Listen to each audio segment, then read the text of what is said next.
하나님께서 말씀하신 진리들을 책을 통해 만나 보시도록 지난 세기 전 세계 그리스도인들에게 광범위하게 영향을 끼친 저술가이며 성경 연구가이고 사역자였던 워치만니 책을 읽어드립니다.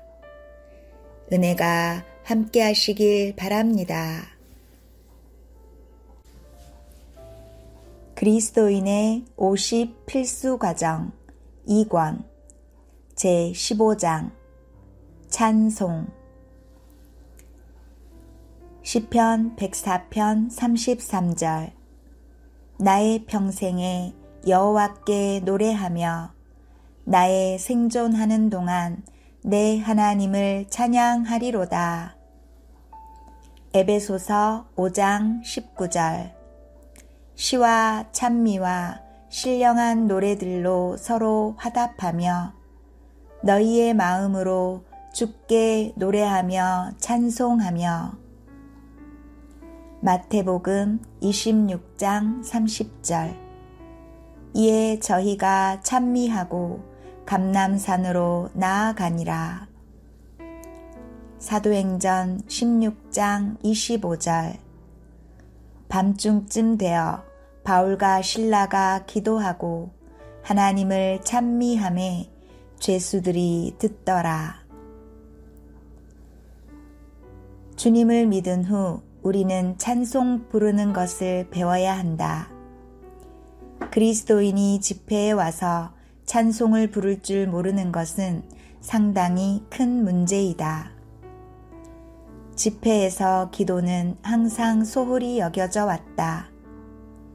그러나 아마 찬송은 더욱 소홀히 여겨져 왔을 것이다. 그러므로 우리는 찬송을 배워야 한다. 이것은 우리더러 음악가가 되라는 것이 아니라 찬송과 친숙해져야 한다는 것이다. 이것은 아주 중요한 것이다. 시적 감각 성경에는 예언, 역사, 교리, 가르침과 명령이 있을 뿐 아니라 또한 찬송이 있다. 찬송은 사람의 가장 섬세한 감정의 표현이다. 하나님 앞에서 사람의 기도의 감정은 찬송할 때보다 섬세하지 못하다.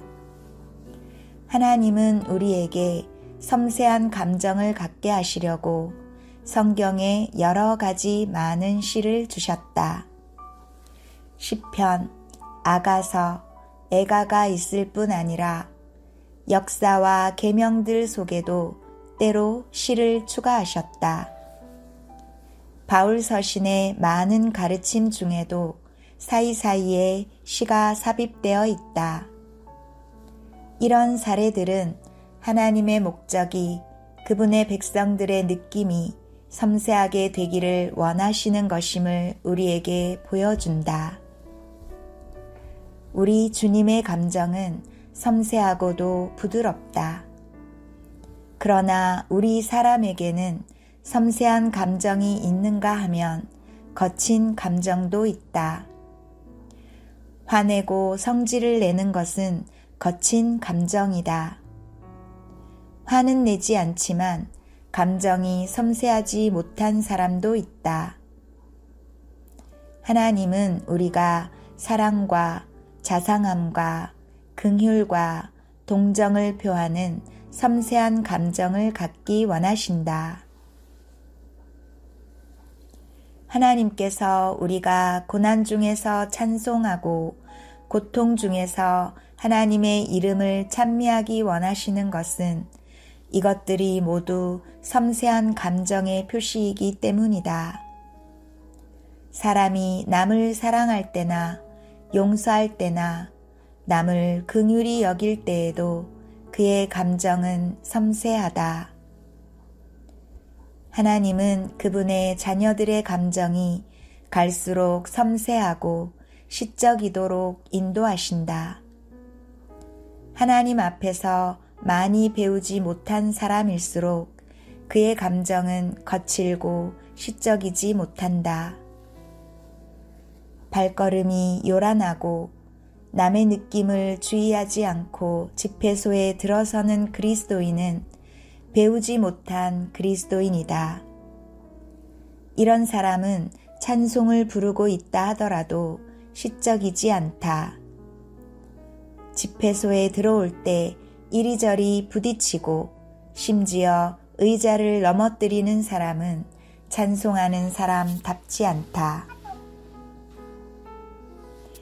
우리는 구원받은 후부터 하나님께서 우리의 감정을 하루하루 훈련시키셔서 섬세하게 하신다는 것을 알아야 한다. 좋은 그리스도인이 되려면 반드시 섬세하고 부드러운 감정을 가져야 한다. 하나님 앞에서 사람의 깊은 속에서 흘러나오는 감정이 그의 시적 감정이다. 하나님은 그분의 자녀들에게 섬세한 감정을 요구하신다. 우리는 거친 감정을 갖지 말아야 한다. 거친 감정은 씨가 아니며 그리스도인에게 속한 것이 아니다. 찬송의 조건. 가치 있는 모든 찬송에는 3대 필수 조건이 있다.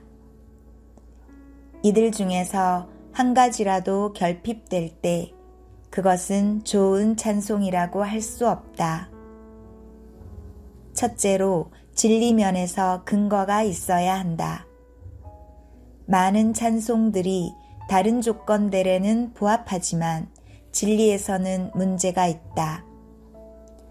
하나님의 자녀들에게 그런 찬송을 부르게 하는 것은 그들을 문제로 이끄는 것이고 사람의 잘못을 가지고 하나님 앞에 나아가게 하며 그들을 합당하지 않은 상황 안으로 인도하는 것이다. 하나님의 자녀들이 찬송을 부를 때 그들의 느낌은 하나님을 향해야 한다. 찬송 중에 잘못된 교리가 있을 때 이것은 그들의 느낌을 스스로 속이게 하고 실제를 못 만지게 한다.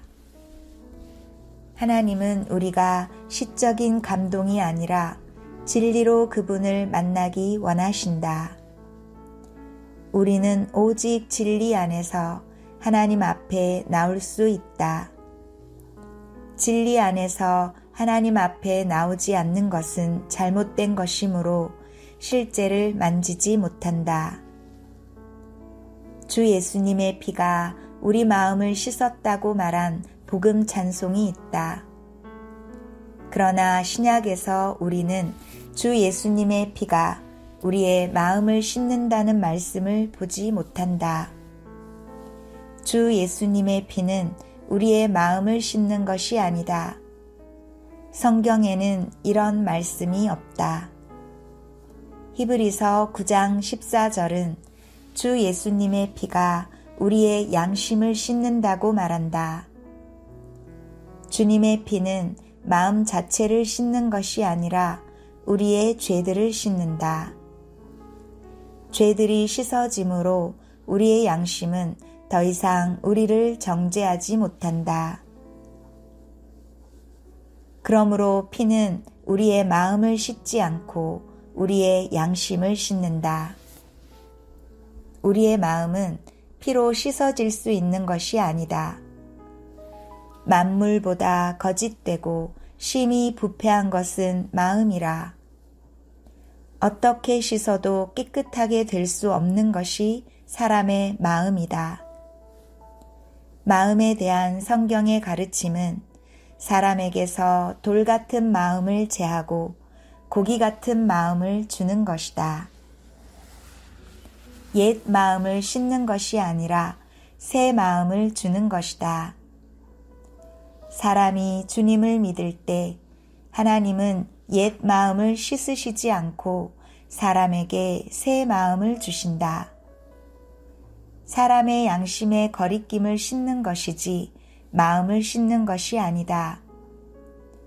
주님 앞에 가서 우리 마음을 씻는 예수님의 피를 찬미한다면 그 찬미는 진리에 맞지 않는다.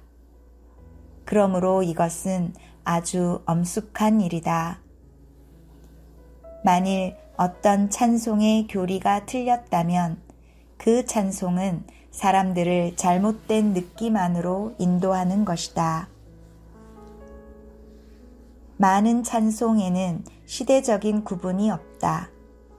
그래서 그것이 아브라함이 부른 것인지, 모세가 부른 것인지, 유대인이 부른 것인지, 그리스도인이 부른 것인지, 구약에서 부른 것인지, 신약에서 부른 것인지를 알 길이 없다. 이런 찬송은 여러분으로 하여금 자신을 구속과 무관한 천사나 죄 없고 보혈이 필요하지 않은 사람같이 느끼게 한다. 그러므로 시대적인 구분이 없는 찬송은 하나님의 자녀들을 잘못된 위치로 안내한다. 많은 찬송 속에는 바람만 있을 뿐 확신이 없다. 여러분으로 하여금 구원에 대해 바라고 사모하며 갈급하게 할 뿐, 그 많은 찬송 속에는 바람만 있을 뿐 확신이 없다. 여러분으로 하여금 구원에 대해 바라고 사모하며 갈급하게 할 뿐, 그 안에 확신, 곧 그리스도인의 확신은 조금도 없다. 우리는 모든 그리스도인이 확신을 가지고 하나님 앞에 나와야 한다는 것을 알아야 한다. 우리는 믿음과 확신을 가득히 가지고 하나님 앞에 나온다. 바깥들에서 찬송을 부르는 듯한 인상을 주는 사람은 남들에게 그가 하나님의 백성 되기를 사모할 뿐 실제로 하나님의 백성은 아니라는 느낌을 줄 것이다. 많은 찬송은 우리에게 은혜를 얻지 못하여 얻으려고 구하는 듯한 인상을 준다. 이런 찬송도 그리스도인을 잘못된 위치에 두게 된다. 이것은 그리스도인의 위치가 아니다.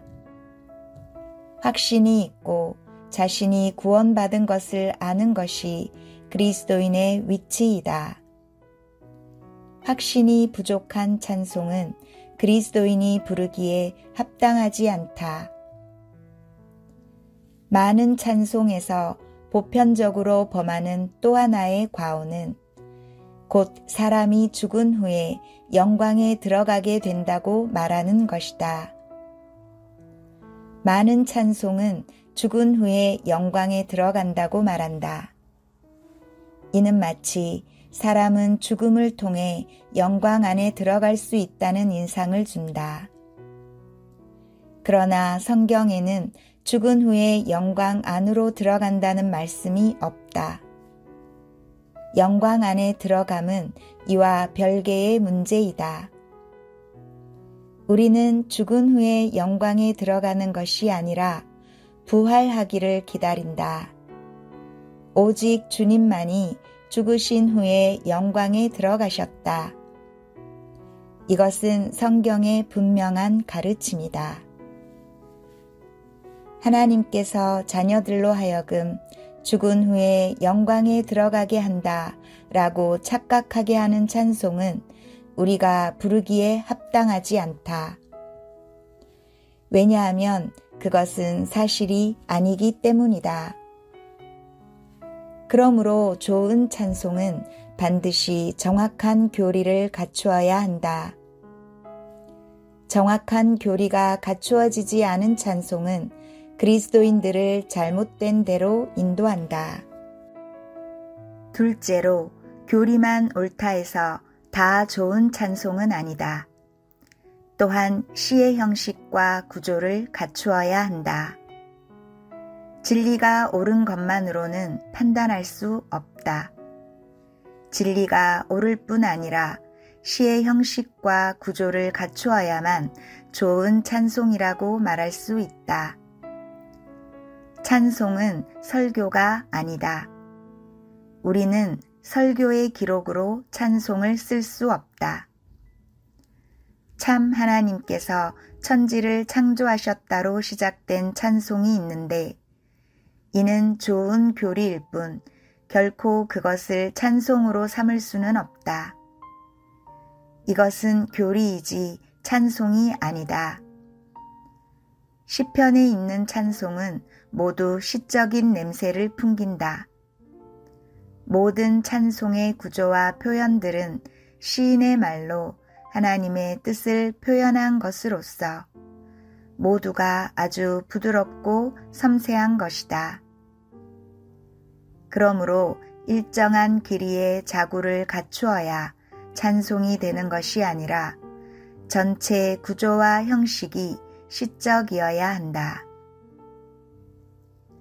셋째로 시에는 진리와 시적인 형식과 구조가 있어야 할 뿐 아니라 시를 통해 사람이 영적인 접촉을 가질 수 있고 영적인 실제를 만질 수 있어야 한다. 예컨대 시편 51편은 다윗의 회개에 관한 한 편의 시이다. 우리는 이것을 읽을 때 교리적으로 다윗의 회개가 틀리지 않았을 뿐 아니라 그의 말이 함부로 된 것이 아니요 그 구조가 잘 짜인 것임을 본다. 동시에 그 시 안에서 우리는 무언가 영적인 실제와 감각을 느낄 수 있다.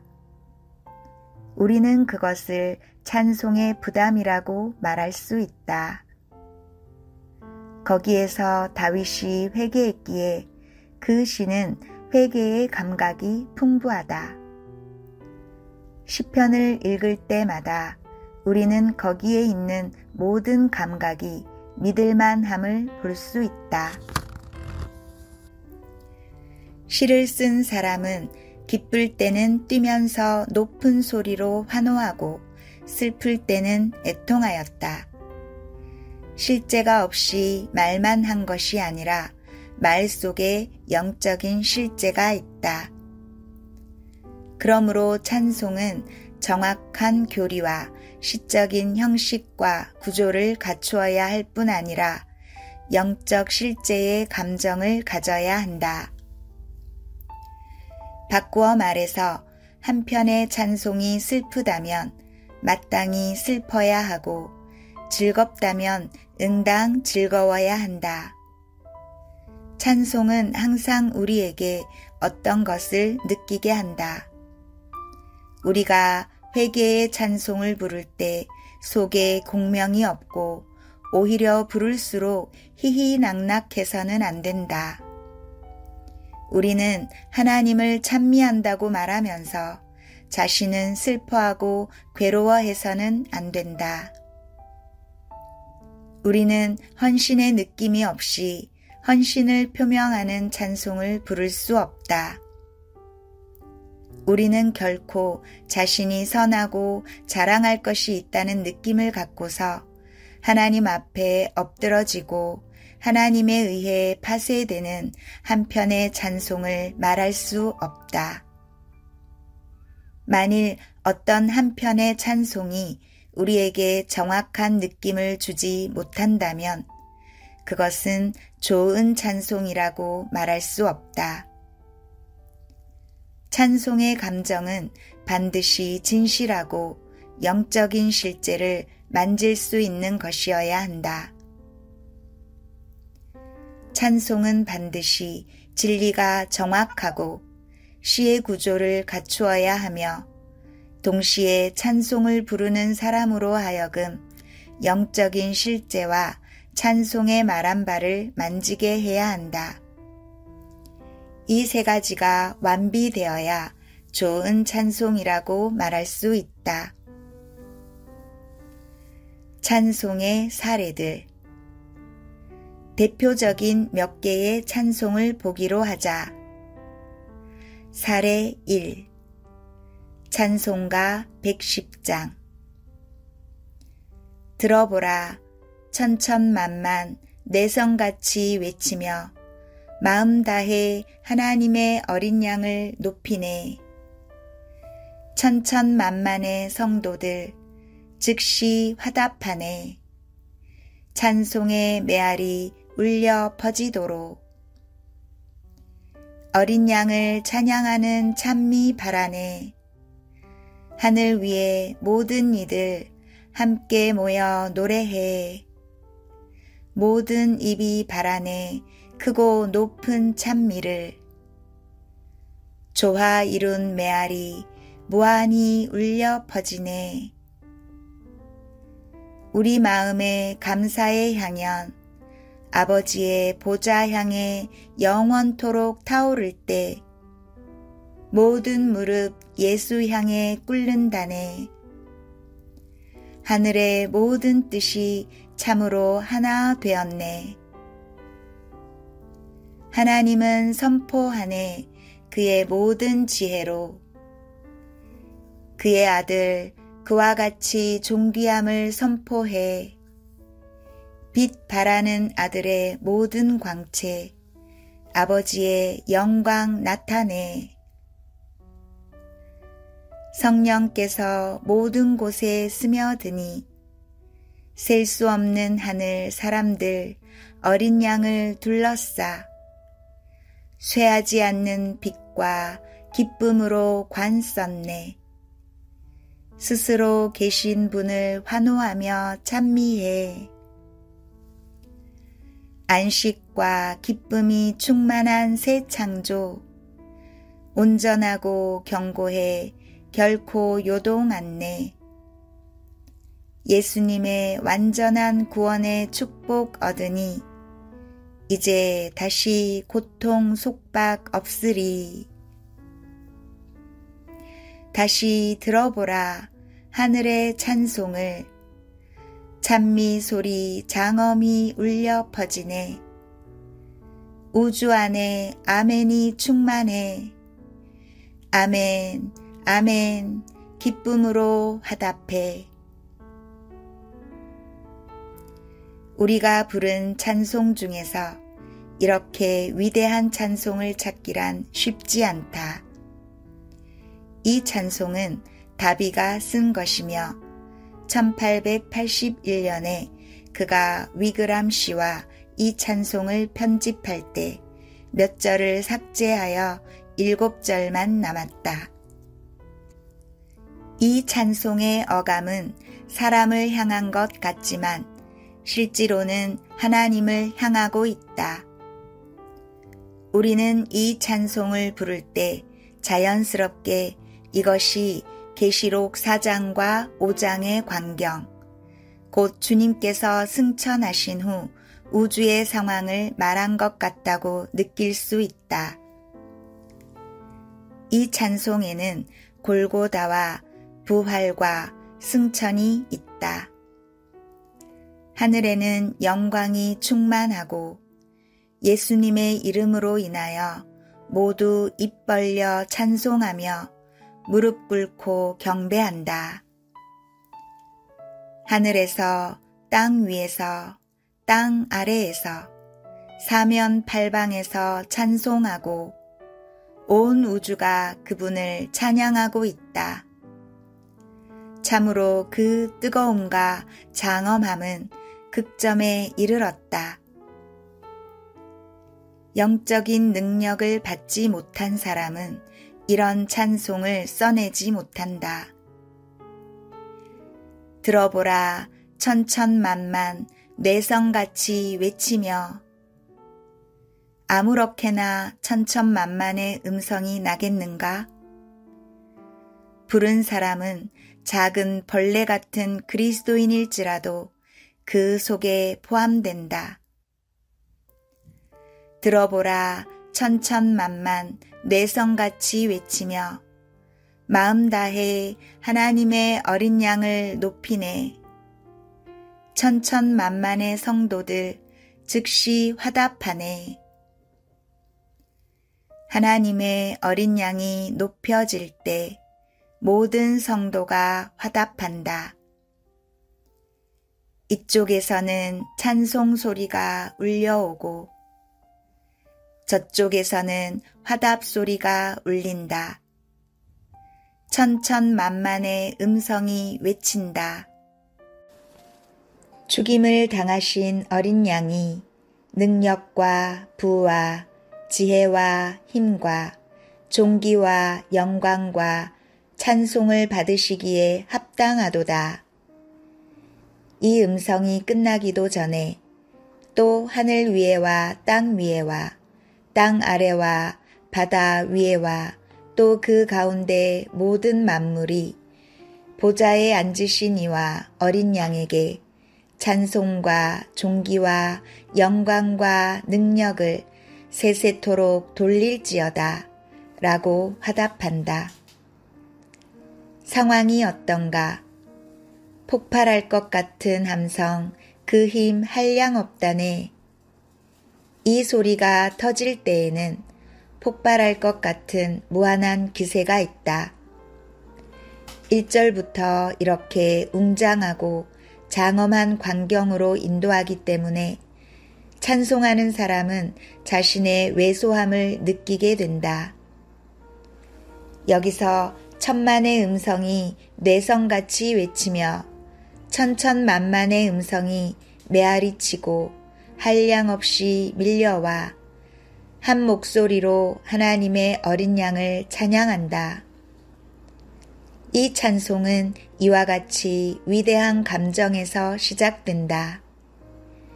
이것은 우주 가운데 위대한 찬미이다. 이어지는 각 구절도 모두 긴밀히 연결되었다. 어린 양을 찬양하는 찬미 발안에 우리는 또 어린 양을 찬양하세 라는 소리가 사방에서 들려오는 것을 듣는다. 모든 이가 어린 양을 찬양하세 라고 외친다. 여기저기서 어린 양을 찬양하세 라는 음성이 들려온다. 하늘들이 모여 노래해. 하늘들이 함께 모여 무엇을 하는가? 모여 노래한다. 모든 입이 바라네 라는 것은 많은 사람이 입으로 그분을 시인한다는 것이다. 이 말은 자연히 빌립보서에 모든 입으로 예수 그리스도를 주라 시인하고 라는 말씀을 가리킨다.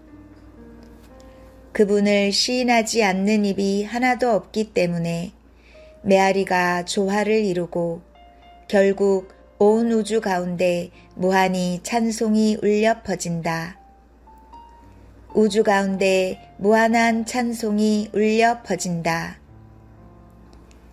여기에 음성이 있을 뿐 아니라 마음에 감사의 향연도 있다. 마음에 있는 이 감사의 향연은 위로 치솟아 아버지의 보좌 향해 영원히 올라간다.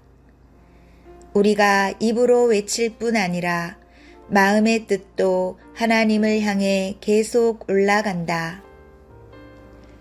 하나님의 계획과 주님의 구속이 나눌 수 없는 것이듯 우리 입으로 어린 양을 외칠 뿐 아니라 마음에서도 하나님을 향한다. 우리는 어린 양을 찬송하며 또한 아버지 하나님께 감사한다. 찬미와 감사의 마음이 향처럼 하나님 앞으로 올라간다. 그러나 이런 찬미만으로는 부족하다. 입으로 말하고 외치는 것만으로는 부족하다. 왜 부족한가? 모든 무릎이 꿇어져야 하기 때문이다. 모든 입이 시인하고 무릎이 꿇어지기 때문에 아들 향해 꿇지 않는 자 없다. 한면으로는 아버지께 무릎 꿇고 또 한면으로는 주님 앞에 엎드린다. 하늘의 모든 뜻이 참으로 하나 되었네 라는 말씀은 얼마나 시적 의미가 풍성한지. 이것은 교리를 말하는 것이 아니다. 감각이 둔한 사람은 여기서 아무것도 느끼지 못한다. 그러나 모든 사람의 시인하는 입과 꿇은 무릎을 볼 때에 그는 자연적으로 하늘의 모든 뜻 어떤 하나인지 라고 말한 것이다. 이 하나라는 말은 참으로 시적이다. 여기서 찬송을 쓴 사람은 아버지를 만지고 아들을 만질 때에 아버지와 아들에 관한 교리를 이끌어내었고 다른 모든 것도 이끌어내었다. 빛 발하는 아들의 모든 광채, 아버지의 영광 나타내. 영광은 내적인 것이고 광채는 외적인 것이다. 아버지께서 소유하신 것이 곧 영광이고 그 영광은 아들에게서 광채로 변한다. 아들의 광채는 곧 아버지의 영광의 표현이다. 아버지에게는 영광이고 아들에게는 영광의 표현이다. 표현을 말할 때 그것은 아버지에게 있는 것이 아니라 아들에게 있다. 아버지의 모든 지혜, 지혜는 내적인 것이다. 그의 아들, 그와 같이 존귀함을 선포해 아버지의 일이 아닌 아버지의 지혜를 말하며 아버지의 일이 아닌 아버지의 계획을 말함이다. 이 지혜는 사람들에게 아들이 아버지와 똑같이 존귀하다는 것을 나타내기 위함이다. 3절은 아버지에게서 아들에게로, 4절은 아들에게서 아버지에게로, 또 아버지에게서 아들에게로 간다. 4절은 아들에게서 시작하여 아들로 결발짓는다. 3절에서 아들을 만졌지만 4절에서 또 아들을 만졌다.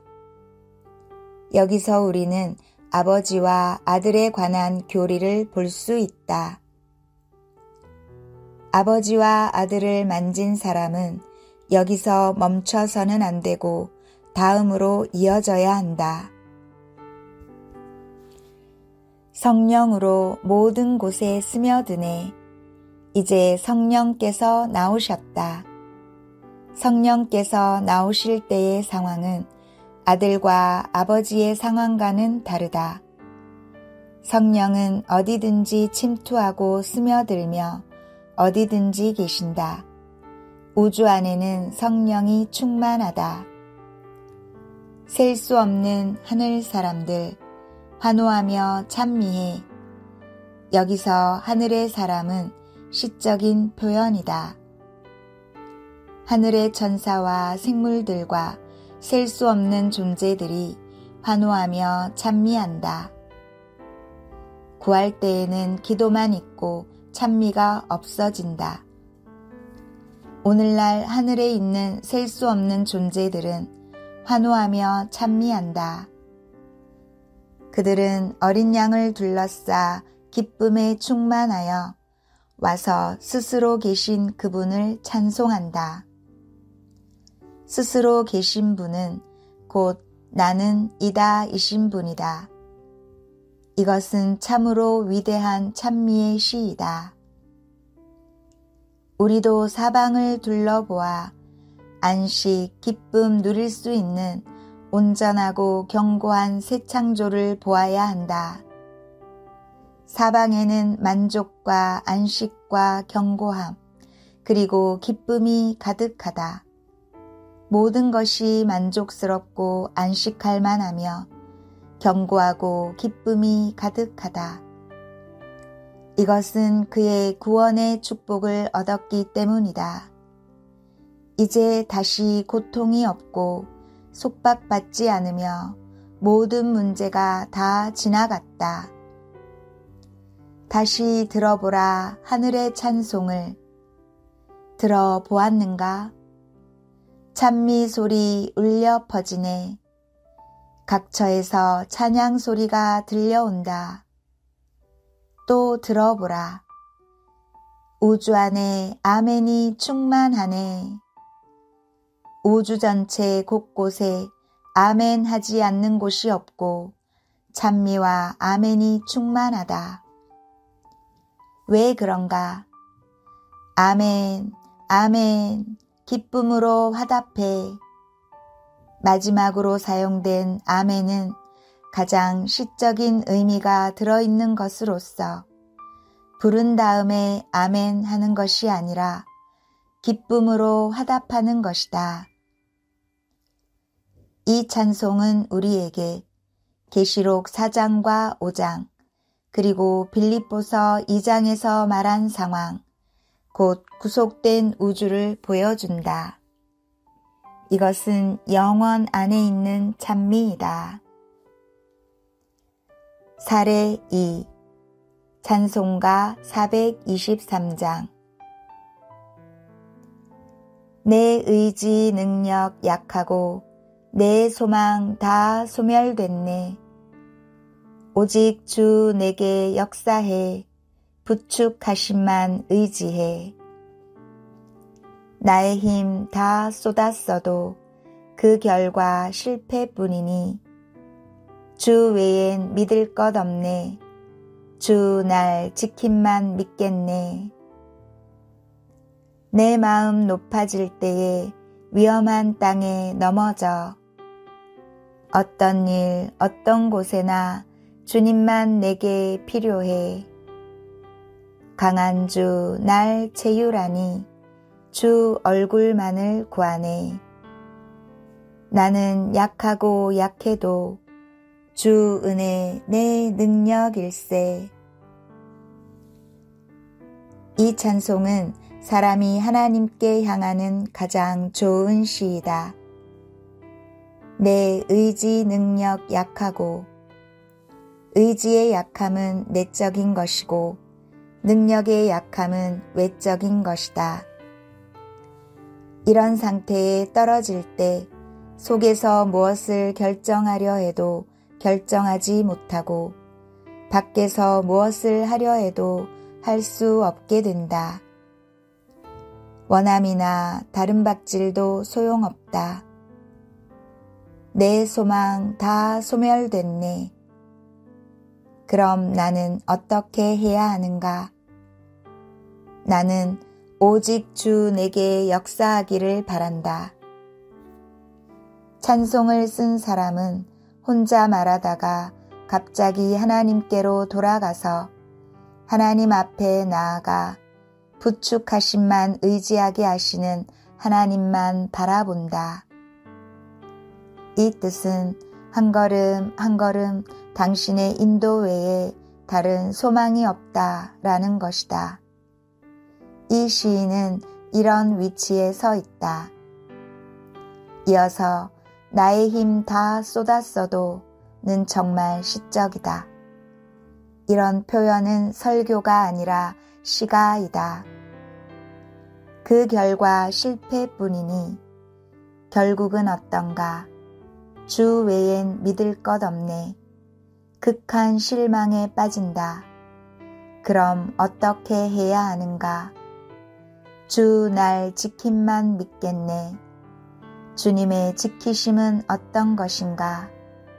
곧 나로 당신의 음성을 들을 수 있게 하는 것이다. 의미의 반복이 이 찬송의 특징이다. 내 의지 능력 약하고 내 능력 다 소멸됐네. 오직 주 내게 역사해 부축하심만 의지해. 바꾸어 말해서 여기에 다른 소망이 없고 오직 한 소망만 있다는 것이다. 어떤 소망인가? 주님의 능력이다. 그분의 능력은 내가 순종하도록 나를 붙들어주고 유지한다. 나 자신은 쓸모없다는 것을 아는데 이것은 나라는 사람에 대하여 철저히 보는 것이다. 3절에서 우리는 하나님을 아는 사람이 기어다니는 것을 본다. 내 마음 높아질 때에 곧 내가 교만하고 나 자신이 조금이라도 선하고 좋은 것이 있다고 생각할 때 나는 위험한 땅에 넘어진다. 나는 이런 경험을 너무 많이 했다. 이제 나는 어떻게 하는가? 감히 무엇을 하려고 생각하지 않겠네. 감히 무엇을 하지 않을 뿐 아니라 생각조차도 하지 않는다. 어떤 일, 어떤 곳에서나 주님만 내게 필요해. 이 뜻은 이제 내가 어떤 일을 하든지 어떤 곳에 있든지 당신이 필요합니다. 라는 것이다. 여기 이 사람의 감정은 많은 시험을 거침으로써 하나님 앞에서 조금도 거칠지 않은 감정이 되었다. 모든 단어에 시가 있고 감정이 있으며 그 속에서 하나님을 만질 수 있다. 그러나 자신을 아는 사람은 최종적으로 자신 안에 머물지 않고 주님 앞으로 나가 간구하게 된다. 강한 주 날 채우라니 주 얼굴만 구하네. 내게는 아무런 방법이나 소망이 없고 아무것도 없기 때문에 오직 주님만 구한다. 나는 약하고 약해도 우리는 이 지점에서 앞의 내용으로 끝나지 않고 1절로 다시 돌아간다. 내 의지와 능력 약하고 결심도 소용없고 다른 밭질에도 소용없고 약한 자 중 약한 자니 이제 어떻게 해야 하는가? 주 은혜 내 능력일세. 오직 주님의 은혜만이 나의 필요이며 나를 살게 한다. 하나님 앞에 나올 때마다 만일 여러분의 느낌이 시험을 받고 연단된 느낌이라면 하나님의 시험과 연단을 거친 시를 만질 때 여러분의 느낌은 그 시 안으로 들어가게 된다. 사례 3 찬송 282장 고난받는 것이 내 길이라면 강고의 길 주가 정하셨다면 주님과의 교통 더욱 친근해 순간순간 간격 없기 원하네. 땅의 즐거움이 감소될 때에 주여 내게 하늘 더욱 주소서. 내 마음은 상해 아플지라도 영은 주를 향해 찬송하도록. 주님 자신 더욱 얻기 위하여 이 땅과의 연결 끊어진데도 주님과의 사이 더 달콤하게 연결되어 주의 향기 누리리. 외로운 이 길에 주 내 동반자 웃는 얼굴로 날 격려하소서. 주 은혜로 자 벗어버리고 생명 분배하는 그릇 되도록. 이 찬송도 아주 좋은 찬송이다. 용어들의 시적인 의미가 상당히 풍부하고 감정도 상당히 깊다. 모든 면에서 그 한계가 절정에 다다랐으며 매우 높고 온전한 성숙에 이르렀다. 주님과의 교통에 있어서 이렇게 억지가 없고 지나치지 않게 쓴 찬송은 매우 드물다. 이것은 주님을 참으로 사랑하는 사람이 가진 주님을 향한 표징이요 완전한 헌신에서 산출된 완전한 순종이다. 이것은 주님께 반항하지 않는 사람의 마음속에서 나온 순종의 음성이다. 고난받는 것이 내 길이라면, 강고의 길 주가 정하셨다면, 주님과의 교통 더욱 친근해, 순간순간 간격 없기 원하네. 여기에 헌신과 순종의 느낌이 가득하다. 이 절은 가장 좋은 절로서 감정이 가장 높게 올라갔다. 땅의 즐거움이 감소될 때에 라는 부분에서 저자는 묵상하면서 주여 내게 하늘 더욱 주소서 라고 하나님 앞에서 기도하였다. 이것은 해방이나 변화를 구하는 것이 아니라 더욱 많은 교통을 구하는 것이다. 내 마음은 상해 아플지라도 영은 주를 향해 찬송하도록 여기에 마음과 영을 분별할 수 있는 한 사람이 있다. 마음은 상해도 영은 찬송할 수 있고 마음은 아플지라도 영은 신선하다. 그는 마음과 영의 차이를 알았다. 그는 마음의 누림을 구하지 않고 영의 상급을 구했다. 그는 시작에서 높이 올라갔고 그 다음은 더욱 높이 올라갔다.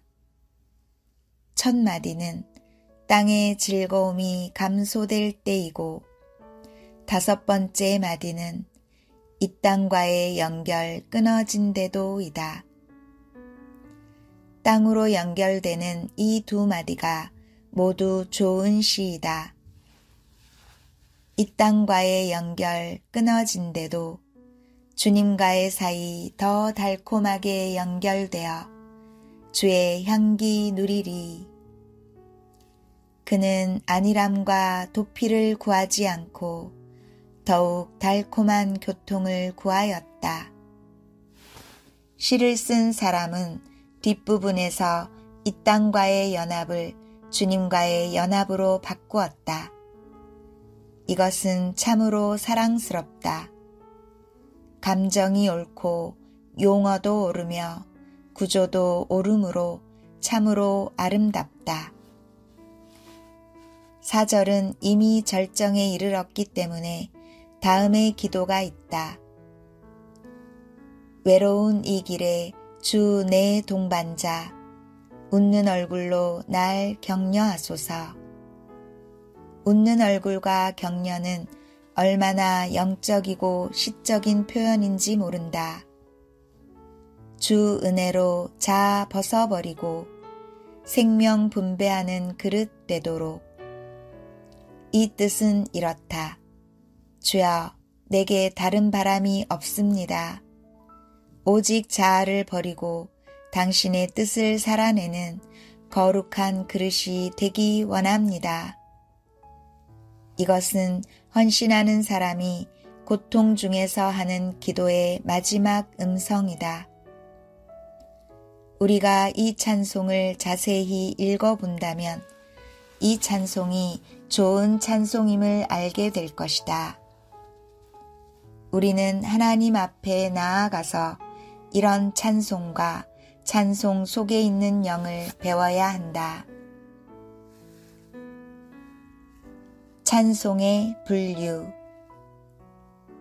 찬송은 4가지, 곧 첫째, 복음의 나팔 소리, 둘째, 찬미의 말, 셋째, 생명 되신 그리스도, 넷째, 교회 생활로 분류할 수 있다.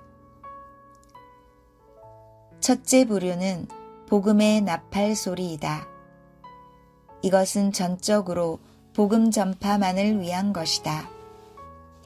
여기에는 죄의 느낌, 죄인의 위치, 하나님의 사랑, 하나님의 의, 십자가와 구속, 사람의 회개, 사람의 믿음 등이 포함된다.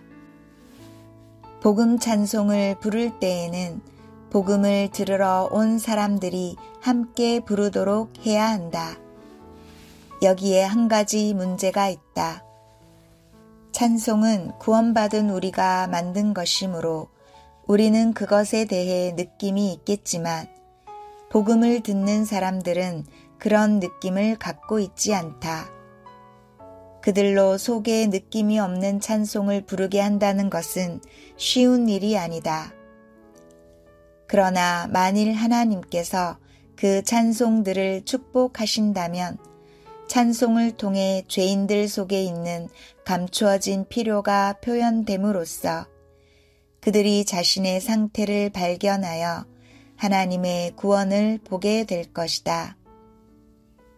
많은 경우 죄인들은 어떻게 간구해야 하고 어떻게 하나님 앞에 나아가야 할 줄을 모른다. 그러나 찬송을 통해 그들은 하나님 앞에 나아가서 간구할 수 있고 찬송의 말이 그들의 말이 될 수도 있다. 때로 찬송은 메시지보다 더욱 효과적이다.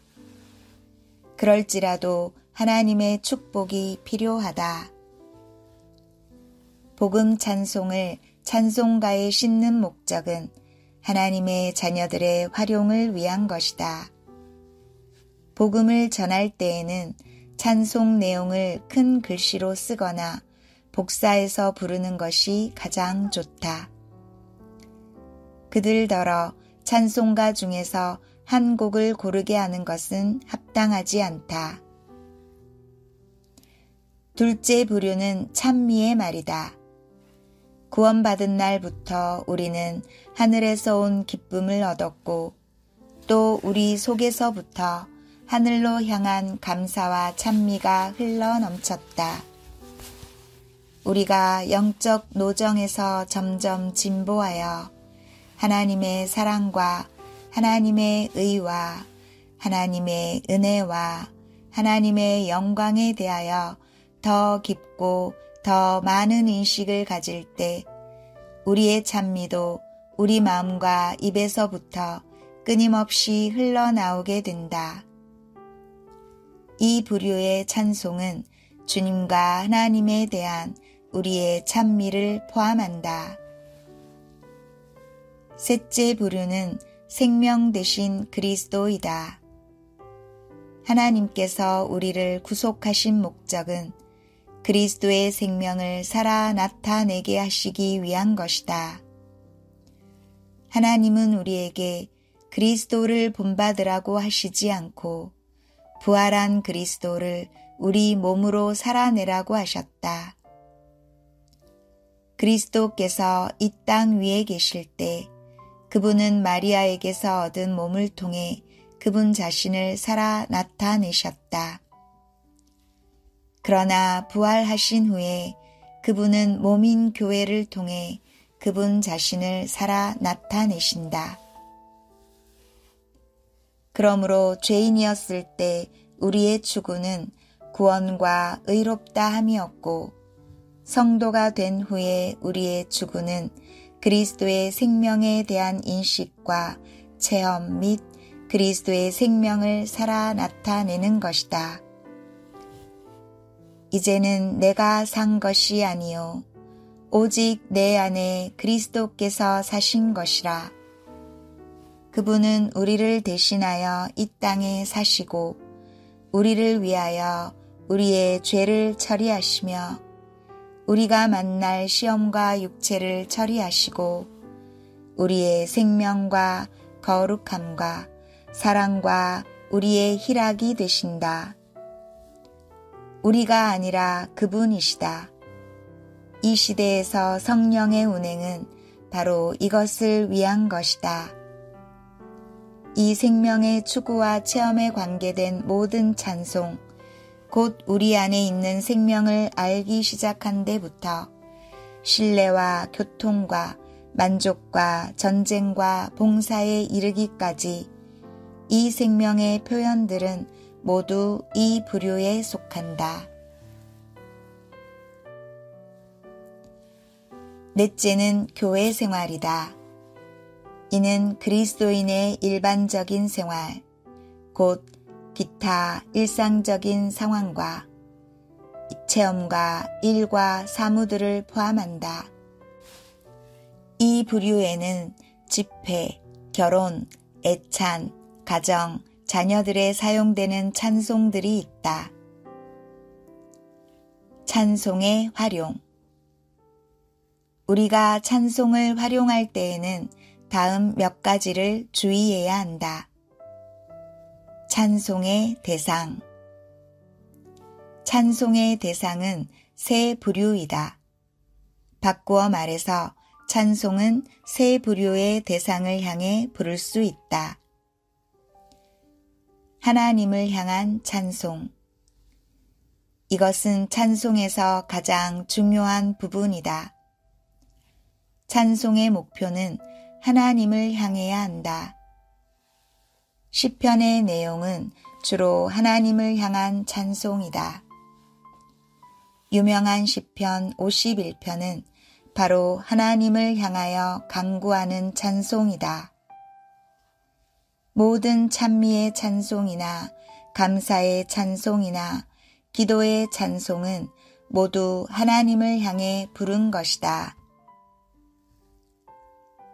사람을 향한 찬송. 시편에는 또한 사람을 향해 부른 찬송의 부류가 있다. 시편 37편과 133편이 다 이와 같은 찬송이다.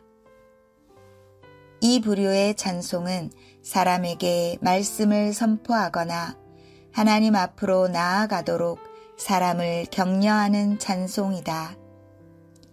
모든 복음 찬송이나 권면의 찬송들은 모두 사람을 향해 부른 것이다.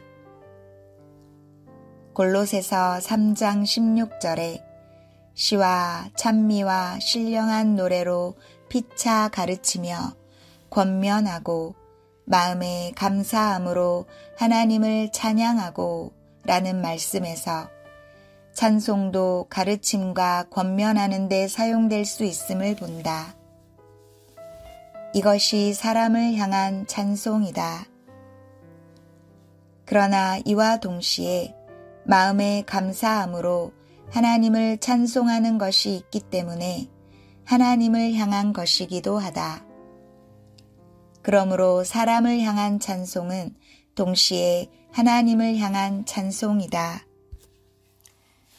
교회 안에 사람을 향해 부르는 찬송이 너무 많으면 안 된다. 시편에도 이런 부류의 찬송은 소수이다. 사람을 향해 부른 찬송이 있을 수 있지만 너무 많은 것은 합당하지 않다. 찬송의 주된 목적은 하나님을 향한 것이기 때문에 사람을 향한 찬송이 많을 때 찬송의 주된 의미를 잃게 된다. 자신을 향한 찬송. 성경에는 또 세 번째 부류의 찬송인 자신을 향해 부른 찬송이 있다. 시편 어떤 곳에는 내 마음아 라는 용어가 있다. 이것은 자신을 향해 부른 것이다. 시편 103편과 121편이 이에 대한 좋은 사례이다. 이 부류의 시들은 자신의 혼과의 교통이고 자기 마음과의 상의이며 자기 자신과의 대화이다. 하나님을 아는 사람은 자신의 마음과 교통하는 것을 배우게 된다. 하나님과 교통하는 사람은 자연적으로 자신의 마음과 교통하는 것을 배우게 된다. 내가 나 자신에게 불러주고 나 자신에게 외치며 자신을 부르고 자신을 일깨워 주는 것이다. 이런 찬송들은 항상 끝부분에 가서 하나님 앞으로 인도된다. 자신의 마음과 교통한 결과는 항상 하나님과의 교통이다. 이상 세 부류의 대상에 대한 찬송은 각각 용도가 다르다. 구원과 하나님과의 교통과 감사와 찬미의 찬송들은 모두 하나님을 향해 부르는 찬송들이다. 교회가 한자리에 모여 찬송을 부를 때에는 하나님을 향해 말하고 우리의 마음을 하나님께 향하게 하는 찬송을 골라야 한다. 믿는 이들에게나 죄인들을 향해서 또는 사역의 성격을 띤 집회에서 부르는 찬송은 말씀 전파의 일부분이기 때문에 사람을 향하여 부른다. 우리가 홀로 있을 때에는 자신과 교통하는 찬송을 부를 수 있다. 그러므로 교회 집회, 떡되는 집회, 기도 집회, 교통하는 집회에서 부르는 찬송은 하나님을 향해 부르는 것이어야 한다. 때로는 자신에게 부르는 찬송도 부를 수 있다. 그러나 사역과 관계된 집회, 복음 집회, 말씀 전하는 집회에서는 사람이나 하나님을 향한 찬송을 부를 수 있다. 집에서 개인적인 필요가 있을 때에는 자신을 향해 부르는 찬송을 부를 수 있다. 찬송을 부르는 방법. 우리가 아는 바에 의하면 성경의 찬송에는 3가지, 곧 함께 부르는 것과 화답하며 부르는 것과 혼자 부르는 것이 있다. 찬송은 구약에서 레위인이 몇 번 부른 것을 제외하고는 거의가 함께 불렀다. 시편은 모든 사람이 부르는 찬송이다. 신약에 와서도 역시 함께 불렸다. 주 예수님은 마지막 날 저녁에 제자들과 함께 찬미하고 감람산으로 나아가셨다. 이것은 그들이 함께 찬송했다는 것을 보여준다. 그러므로 신약과 구약에 모두 함께 부르는 찬송이 있다. 교회가 생긴 이후로 함께 부르는 것 외에 화답하며 부르는 것과 독창하는 것이 생겼다. 골로새서 3장 16절과 에베소서 5장 19절은 화답하며 부르는 것을 언급하였다. 화답하며 부른다는 것은 한 형제가 부를 때에 다른 형제가 응답하여 부르고 이 형제가 다시 부르면 다른 한 형제가 이어서 응답하여 부르는 것이다. 혹 몇몇 형제들이 부르면 다른 몇몇 형제들이 화답하여 부르고 또 몇몇 형제가 부르면 다른 몇몇 형제가 다시 화답하여 부르는 것이다. 초대 교회에서는 이처럼 화답하며 부르는 찬송과 함께 부르는 찬송의 수가 거의 비슷했다. 그러나 교회 안에 중간 계급이 생기면서 화답하며 부르는 것은 성직자와 평신도 사이의 화답이 되어 소위 번갈아 부르는 응답송가로 변하고 후에는 교독문으로 변하였다. 나는 주님께서 이것을 우리 가운데서 회복하실 것이라고 믿는다. 성경에 화답하며 부르는 것이 있기 때문에 우리도 마땅히 화답하며 불러야 한다.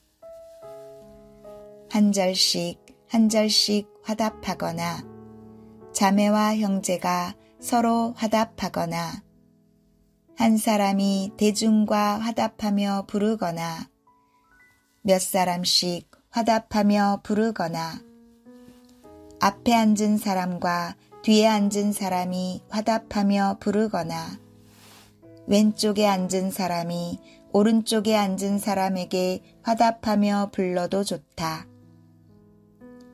이 외에 성경에는 또한 독창이 있다.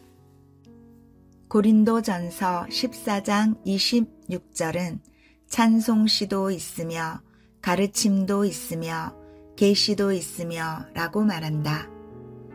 찬송시는 한 사람이 독창하는 것이다. 집회에서 한 형제는 계시를, 다른 형제는 약간의 가르침을, 또 다른 형제는 찬송 한 곡을 가질 수 있다. 이 찬송은 혼자 부르는 것이다. 어떤 형제가 속에 찬송이나 찬미가 충만할 때 그것을 불러낼 수 있다. 그는 다른 사람이 할 수 없는 일을 단독적으로 하는 것이 아니라 교회를 대표하여 부르는 것이다. 이런 독창은 이미 쓰인 찬송일 수도 있고 아닐 수도 있다. 익숙한 곡조와 멜로디가 있을 수도 있고 그렇지 않을 수도 있다. 때로는 성경에서 말한 신령한 노래를 부를 수도 있다. 그때 성령께서 사람에게 곡조와 멜로디를 주실 것이다. 그는 성령의 감동을 받아 찬송을 부르는 것이다. 독창하는 사람은 자기 온 존재를 찬송 속에 넣어야 하고 듣는 사람들은 그의 영을 통해 공급 얻기를 배워야 한다. 듣는 사람은 결코 부르는 사람의 음성과 박자를 너무 중요시하지 말아야 하고 영의 공급만을 받아야 한다. 이런 독창은 이미 있는 찬송을 부르든 즉흥적인 찬송을 부르든 성령의 특별한 감동이 있어야만 한다. 결코 육체를 나타내기를 좋아하는 사람같이 불러서는 안 된다. 그러므로 영의 공급이 없는 사람은 독창을 하지 말아야 한다. 실제적인 연습. 먼저 우리는 찬송의 목차에 익숙할 때까지 읽음으로써 우리가 사용하는 찬송이 어떻게 분류되었는지를 분명히 기억해야 한다. 분류하는 원칙을 알고 각 부류의 성질과 용도를 알아 어떤 찬송이 어디에 있는지를 기억해 둘 수 있다면 사용할 때에 편리할 것이다.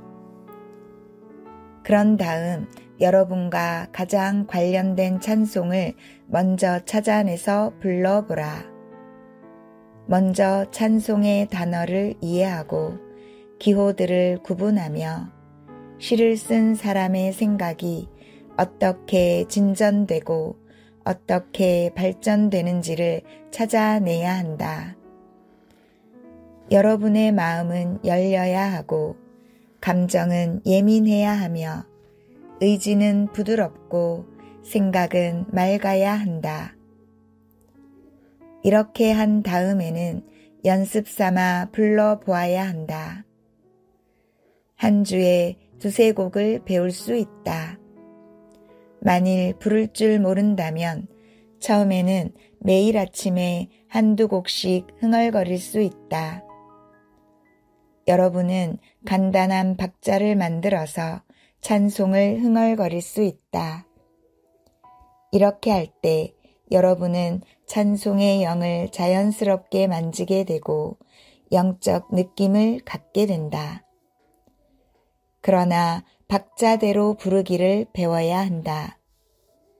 부를 수 있게 된 다음 함께 부르든 화답하여 부르든 독창하든 성령의 자유함을 조차 할 수 있다. 그리스도인의 찬송은 우리에게 부드럽고 섬세한 영적 느낌을 가져다 준다. 하나님 앞에서 이 공과를 배우기 바란다. 만일 우리가 부드럽게 하나님 앞에 나아갈 수 있다면 우리는 하나님과 더욱 친밀한 교통을 갖게 될 것이다. 장래 영원 안에서 모든 감정은 부드럽고 섬세할 것임을 인해 하나님께 감사한다. 우리는 그날 하늘에서의 찬미가 땅 위에서의 기도보다 더 많을 것임을 알아야 한다. 기도는 지나가되 영원 안에서 찬미는 충만할 것이다. 그날 모든 감정은 부드럽고 섬세하게 될 것이다. 그날은 가장 달콤하고 기쁜 날이 될 것이다. 아멘.